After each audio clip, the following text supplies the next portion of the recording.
Le fait d'appartenir à une église minoritaire signifie également ne dispose pas d'un groupe de frères et de sœurs chrétiens dans lequel puiser d'éventuels collaborateurs tels que des paroissiens de confiance. Il y a si peu de haine ou des volontaires à l'esprit missionnaire qui vous donnent un coup de main 2 ou 3 heures par semaine.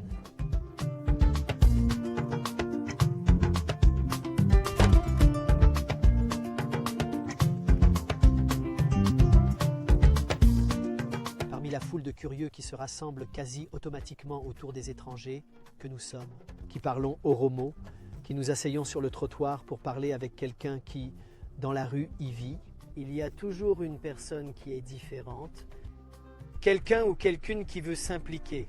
Nous les appelons les ministres du royaume de Dieu. Ce sont les bénévoles d'une demi-journée ou de quelques fois par an que Dieu semble susciter.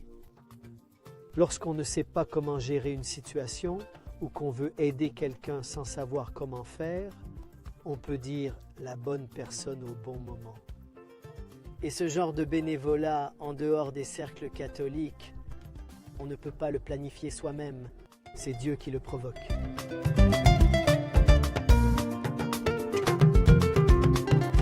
En effet, il aurait été impossible d'aider Algash sans Samira. Algash était une jeune fille qui vivait dans la rue près de la gare des bus de Råby. Timide, elle ne parlait pas, elle avait des problèmes psychiatriques. Il nous était impossible de l'approcher et d'établir un contact. Un jour, nous avons appris que Samira, qui vend des vêtements dans la rue près de la gare des bus, elle offrait chaque matin à Algash le petit déjeuner, du thé avec du pain. Samira nous a accompagnés toute une journée dans les bureaux publics, à la police pour déclarer la présence d'Algash, ainsi qu'à l'hôpital pour différentes consultations médicales qu'il était important d'effectuer, jusqu'au centre des Sœurs de Mère Teresa, à 10 km de chez nous, à Robe, afin qu'Algash soit accueilli par elle. Sans Samira, nous n'y serions pas arrivés. Et lorsqu'une commerçante, pendant un jour elle ne travaille pas, elle ne vend pas, ne gagne pas, évidemment Dieu a pensé à autre chose pour elle en ce jour-là.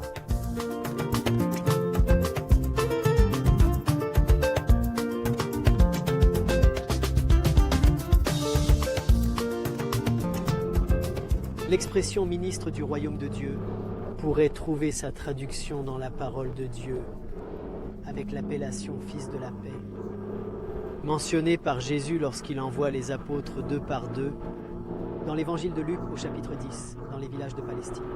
C'est le même passage dans lequel Jésus demande aux apôtres de ne pas prendre du pain avec eux, car vous devez apprendre à appeler bon ce que les autres appellent bon, là où vous allez.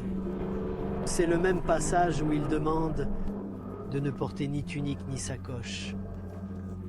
Il y aura en effet des fils de la paix qui te donneront un coup de main, des gens sur qui la paix que tu apportes descendra, et qui à leur tour se laissent entraîner par la paix que tu apportes. Eux aussi veulent contribuer à ce que cette paix puisse atteindre tout le monde.